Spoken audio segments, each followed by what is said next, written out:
श्री गणेशाय नमः। 18/9/20 से अधिक मास पुरुषोत्तम महीना चालू हो रहा है, तो उसके महात्म की कहानी मैं मंजूषा दुबे कह रही हूँ। प्रथम अध्याय, सूत जी का मुनियों से तीर्थ का वर्णन तथा सुखदेव जी का आगमन। भक्तों को कल्प वृक्ष वृंदावन में लीला विनोद करने वाले श्री वृंदावन बिहारी अद्भुत पुरुषोत्तम भगवान को मैं नमस्कार करती हूँ।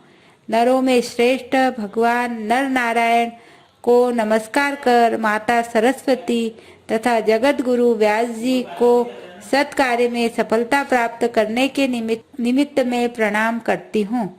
नैमिषारण्य क्षेत्र में यज्ञ करने की इच्छा से बहुत से मुनि आए, जिनके नाम ये है: असित, देवल, पैल, सुमंतु, पिप्पलायन, सुमति, काश्यप, जाबाली, भृगु, अंगिरा, वामदेव, सुतीक्ष्ण, शरभंग, पर्वत, आपस्तंभ, मांडव्य, अगस्त, कात्यायन, अथितर, भृगु, कपिल, रेम्भ, गौतम, मुद्गल, कौशिक, गालव, क्रतु, अत्रि, बभ्रु, त्रित, शक्ति, बुध, बोधायन, वसु, कौंडिन्य, पृथु, हारित, धूम, शंकु, संकृति, शनि, विभांड, पंक, गर्ग, कणाद,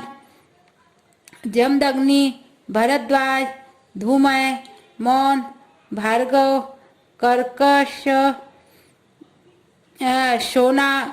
शौनक, शतानंद, महातप, विशालाक्ष, विष्णुवृद्ध, जर्जर, जय, जंगम, पार, पार्श्वधर, पुर, महाकाय, जैमिनी, महाग्रीव, महाबाहु, महोदर, महाबल, उद्दालक, महासेन, आर्त, आमलक प्रिय, उर्वर्धबाहु, उर्वर्धपार, एक पार, दूरधर, उग्रशील, जलाशी, पिंगल, अत्रि, रिभु, शांडिर, करुण, काल, कैवल्य, कलाधर, श्वेतबाहु, रोमपाद, कद्रु, कालाग्नि, रुद्रग, श्वेताश्वतर, आढ़, शरभंग, पृथुश्रवा आदि ब्रह्मष्टिक और वेद पाठी ऋषिगण अपने शिष्यों सहित लोक कल्याण करने के विचार से एकत्रित हुए, क्योंकि ये सदैव परोपकार में लगे रहकर वेदानुकूल कर्म करते हुए दूसरों के हित में संलग्न रहते थे। ये नैमिषारण्य क्षेत्र में यज्ञ शुभ कर्म करने के लिए इकट्ठे हुए थे। इधर सूर्य भी तीर्थों का भ्रमण करते हुए अपने शिष्यों के साथ आ पहुँचे।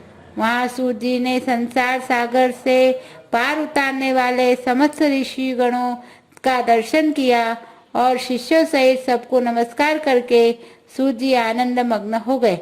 ऋषियों ने लाल रंग की वृक्ष की छाल पहने प्रसन्न मुख, शांत, सद्गुण युक्त, परमार्थी, आनंद स्वरूप परम तत्व के जानने वाले सूर्य को उर्वर्ध पुंड्र तिलक लगाए हुए, गोपी चंदन की मृतिका से राम नाम तथा दिव्य शंख और चक्र का छापा लगाए हुए, तुलसी की माला तथा जटाओं के मुकुट से शोभित महा अद्भुत मंत्र का जप करते हुए, सब शास्त्रों के सार, तत्व के ज्ञाता, सब जीवों का हित करने वाले, इंद्रियों और क्रोध को जीतने वाले, जीवन मुक्त, जगत के गुरु वेद व्यास जी के कृपा पात्र और व्यास जी के समान ही इच्छा रहित तथा विविध गुण संपन्न देखकर समस्त मुनिजन सहसा एक साथ उठकर खड़े हो गए।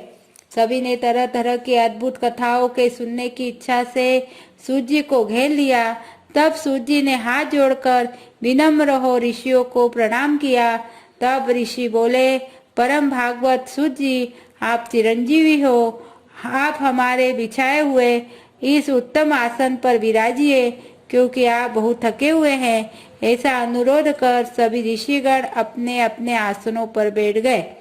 तब तपोवृद्ध रोमहर्षण के पुत्र श्री सूत जी ऋषियों से आज्ञा लेकर अपने आसन पर बैठ गए। जब सूत जी आसन पर बैठ गए और उनकी थकान दूर हुई, तब मुनियों ने पुण्य कथा सुनने के विचार से सूत जी से कहा, हे सूत जी, आप महाभाग्यवान हैं, क्योंकि आपने गुरु वेद व्यास जी की कृपा से भगवत रहस्यों का वर्णन करने की शक्ति प्राप्त की है। आप कुशल सकुशल तो है, न जाने बहुत दिन पश्चात आज नैमिषारण्य में कैसे आ गए।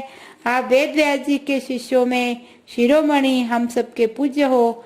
हम लोगों ने संसार में सार रूप सहस्रों कथाएं सुनी है, उसमें भी सार रूप और श्रेय कर आपके मन में जो परिणाम में शुभदायक निश्चित विषय हो, जो संसार रूपी समुद्र में डूबे हुए लोगों को पार लगाने वाला हो, अज्ञान रूपी अंधकार में ग्रसे हुए लोगों को ज्ञान रूपी मंत्र देने वाले हैं।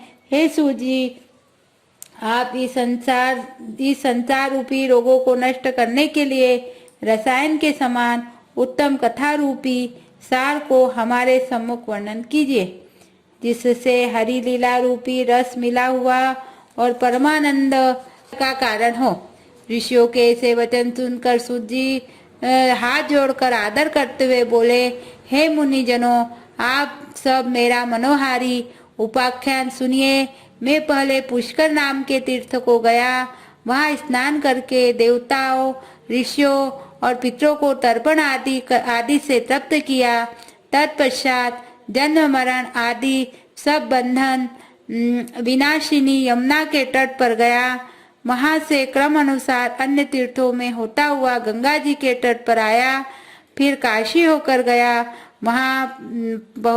काशी होकर गया पहुंचा, वहां पितरों का श्राद्ध किया। त्रिवेणी और कृष्णा होकर गंडकी में स्नान करता हुआ पुलह मुनि के आश्रम में गया। फिर धेनुमती में स्नान करके सरस्वती के किनारे 3 दिन तक उपवास करके गोदावरी पहुंचा। फिर कृतमाला, कावेरी, निर्विंध्या, ताम्रपर्णी, ताप्ती, बेहायसी, नंदा, नर्मदा और शर्मदा में स्नान करके चर्मणवती होता हुआ सेतुबंध रामेश्वर गया। वहां से बद्रिकाश्रम धाम पहुंचा। वहां नारायण का दर्शन कर तपस्वियों को नमस्कार करके फिर नारायण की स्तुति कर सिद्ध क्षेत्र आया।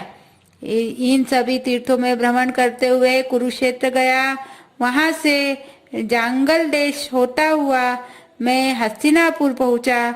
वहां पर मैंने सुना महापुण्यवान राजा परीक्षित बहुत से ऋषियों के साथ गंगा जी को जा रहे हैं। उनमें अनेक सिद्ध योगी महासिद्ध मुनि थे। कोई निराहारी, कोई वायु भक्षण करने वाला, तो कोई पत्तों खाकर रहने वाला था, तो केवल कोई श्वास के बल पर ही जीने वाला, तो कोई फलाहारी, कोई फैन का आहार करता था। हे विप्रो, समाज में कुछ पूछने की कामना से मैं भी वहां गया कि वहीं भगवान मुनिराज व्यास जी के पुत्र महातेजस्वी श्री सुखदेव जी आ पहुँचे, जिनका मन भगवान श्री कृष्ण के चरण कमलों में लगा हुआ था। उनकी 16 वर्ष की आयु थी। शंख के समान कंठ, लंबे और चिकने केशों से घिरे हुए उनका मुख था। शक्तिवान कंधे, चमकती हुई कांति, अवधूत वेश, ब्रह्म स्वरूप बालकों से घिरे हुए थे, जो उन पर थूक रहे थे। स्त्रियां धूल फेंक रही थी, जैसे भिन भिनाती मक्खियों से घिरा हुआ हाथी। ऐसे महामुनि सुखदेव जी को धूल से सने हुए देखकर समस्त मुनिगण एक साथ उठकर हाथ जोड़कर खड़े हो गए। इस प्रकार बड़े बड़े महर्षि द्वारा उन्हें पूजित देखकर परेशान करने वाले स्त्री और बालक दूर से ही पश्चाताप करते हुए उनको प्रणाम कर क्षमा याचना करते हुए तथा पछताते हुए अपने अपने घर चले गए। तब मुनियों द्वारा छिपाए गए कमल चक्र जैसे ऊंचे श्रेष्ठ आसन पर सुखदेव जी विराजे। वहां व्यास पुत्र ज्ञान रूपी महासागर सुखदेव जी ऋषि द्वारा पूजे गए, ऐसे शोभा पाने वाले जैसे तारागणों के मध्य में चंद्रमा। इति श्री प्रथम अध्याय पुरुषोत्तम मास कथा। श्री कृष्णार्पणमस्तु। अच्युतम केशवम रामनाथ नारायणम कृष्ण दामोदरम वासुदेवम हरि श्रीधरम माधवम गोपिका वल्लभम जानकी नायकम श्री रामचंद्रम हरि। हरे राम राम राम हरे हरे, हरे कृष्ण कृष्ण कृष्ण हरे। पुरुषोत्तम मास की कहानी है इस प्रकार। यह 30 दिन तक पूरे महीने चलेगी। इस महीने में भगवान विष्णु की पूजा की जाती है और ये कहानी सुनकर भी इसका पुण्य अर्जित किया जा सकता है। जय श्री कृष्ण।